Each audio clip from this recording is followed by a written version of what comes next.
Good morning, and today's going to be pocket threes. We are under the gun. I fold, we get a player that races, and then the big blind calls. Unfortunately, we have very limited information on these players. This player has 3 hands. So far, he's played 2 out of 3. 67, 67. So he's played 2 out of 3, and he's raised both times. Could be just getting good hands. That's what I'm going to assume. That's what I'm going to work with, actually. Just going to assume that out of these 3 hands, he's had 2 hands that have been erased, or a situation that's been erased. And we're going to go from there. So hands that could be a raise. Early position raise could be maybe something like this. Maybe tighter without the offsuit. That's a pretty strong raising range. Maybe not have 5s and 6s, but this is pretty good raising range, 2.2. And of course, we may find that he's much wider. Second player, looks like this is his first hand at the table right now. We don't have any notes on him, or at least it's not popped up, so he's essentially an unknown to us.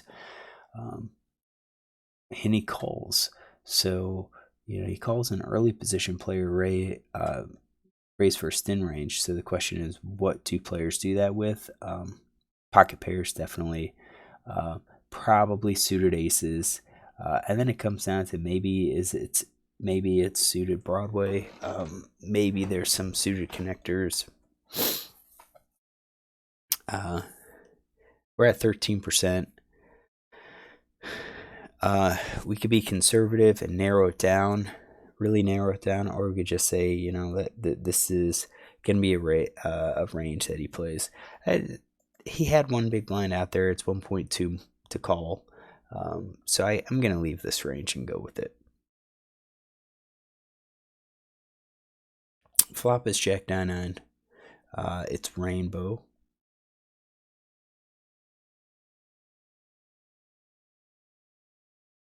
So we expect to check, and then we get a bet of about half pot. So I think there are hands that continue betting here. I think all of your top pair plus are going to be betting here. I think you have possibility of overcards, like ace king, ace queen could also be betting here. King queen could be betting here because you've got your gut shot. I think all of those overcards could be betting here. And that kind of gets you a half and half bluff to value range. I think a player like this, well, we don't know the player, but 2 out of 3, maybe they bet with 10s. I'm going to say no. I'm going to go with this and say that he's playing fairly straightforward. At least we're going to assume he's playing straightforward. Might not be, but he could be like a c-bet 100%. So like if we have c-bet 100%, 1 out of 1. So we have a call here. I think a full house and quads probably just call. 3 of a kind calls, I think. Over pair, top pair calls. 10s probably call too. Probably not these pocket pair below the boards. Open enders, gut shots are kind of gonna call, and we could color code those if we want. I think the overcards might call once. I think some players do that.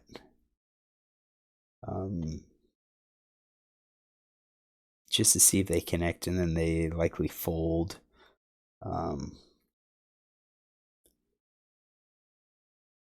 Notice that I don't have ace king in there. I assume like kings plus ace king would have been raising pre-flop. So I guess we can say 50% of the time they would have called with these overcards. The rest they would have just folded.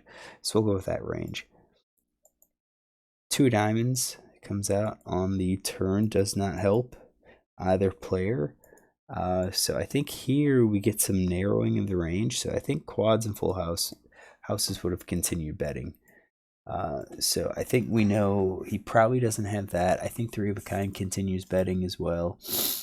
Overpair continues betting.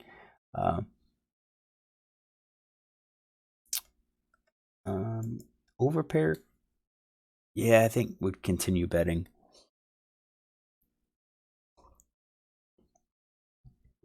I think there's a small probability he has a 9. So I'm just trying to think, would there ever be a time where he checks his overpairs?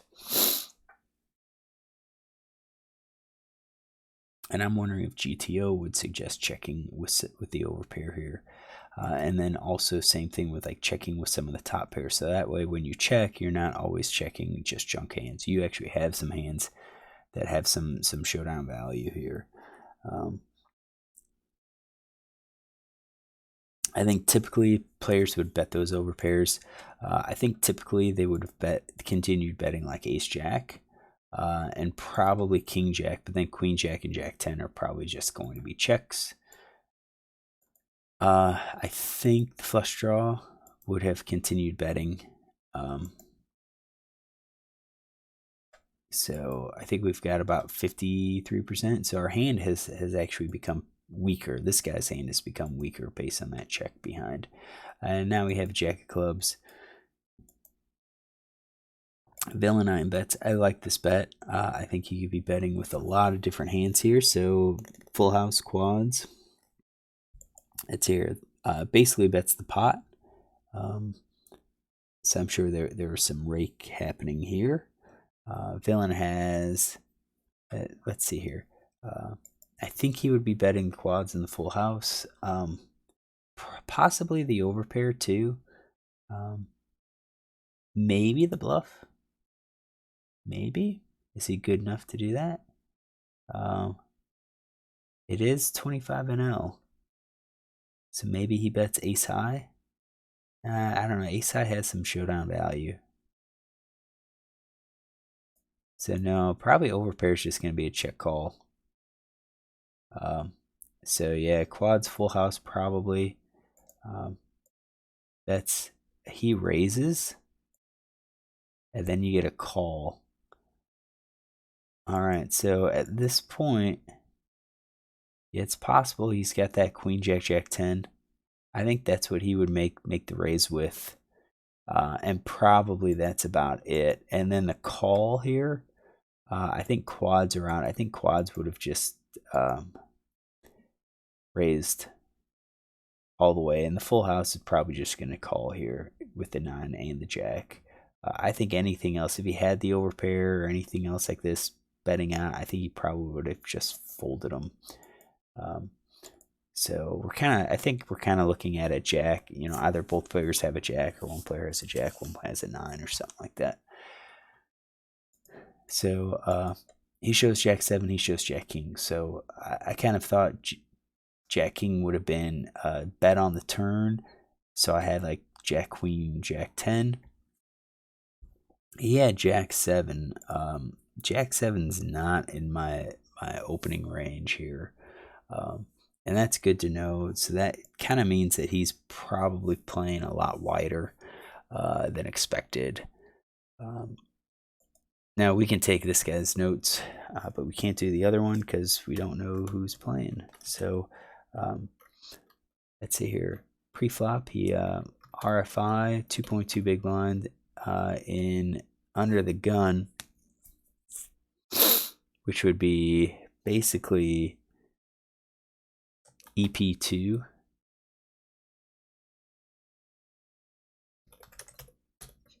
All right, so he's out of position, or he's in position. Bet 50%, check, and then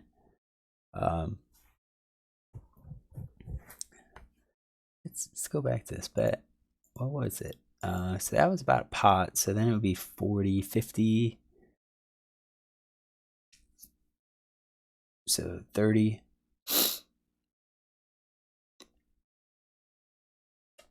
40. So it probably did about a pot size raised. So bet 50% check and then raised 100% versus 100% lead. All right, Jack of diamonds, 9 of hearts, 9 of clubs. 2 of diamonds, Jack of clubs. All right.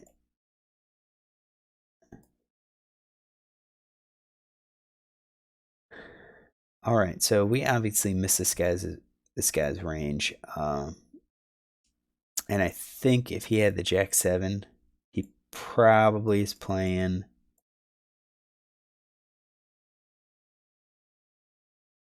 at least all of those.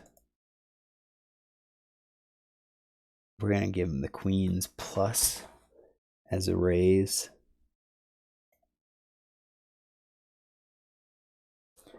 All right. So he's probably playing all of these. But in any case, let's go to the end. I can't really find much fault with either of the players. Even the Jack 7 may be playing a little wide from the blind, because it's against an early position raiser. But this player's probably seeing. Well, hasn't seen that this guy, that early position player has played 2 out of 3 hands. So he's basically going in blind. So yeah, that would be about the only criticism. I thought this guy played it well, even with the King Jack. If you remember on the turn, we were contemplating would he continue betting with the over pairs? What would GTO recommend?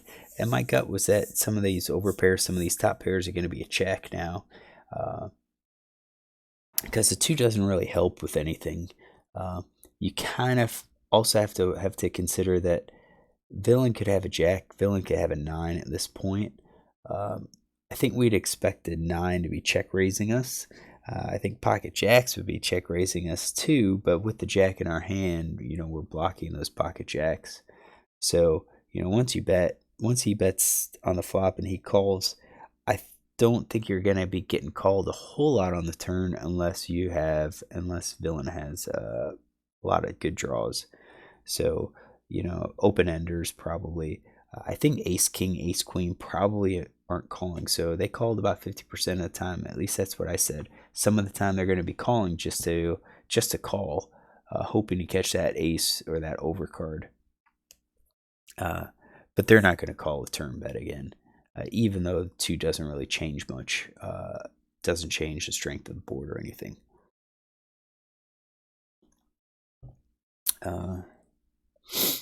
Once he checks the turn, you kind of assume he's going to be betting. This is a 10-L game. So, yeah, you can check call flop, check to the turn. When he checks, you're going to be leading a lot of the time. And I'm not sure. Maybe I said this was 25-NL. It's not. It's 10-NL game. And I think when you lead on the river, you're going to be doing it with a lot of hands, a lot of junk hands too, just because a lot of players think they have to c-bet 100%. They c-bet and then they give up. So I'm not, even though this board is Jack 9 2, I think it's still valid. You've got ace king, you've got ace queen out there that might not call. I think you've reduced it, because now if he thinks you're bluffing, he has an ace high, so they can call. And I think we've talked about this before in the last week or two, where sometimes that river card is, when it pairs the board, it encourages a call on the river by your ace high nows, or by the ace high. And that's, you would have situations where that ace high would have folded. All right, so I think we're just going to end it here. I think we'll come back tomorrow, review some more hands. All right, look for the next one.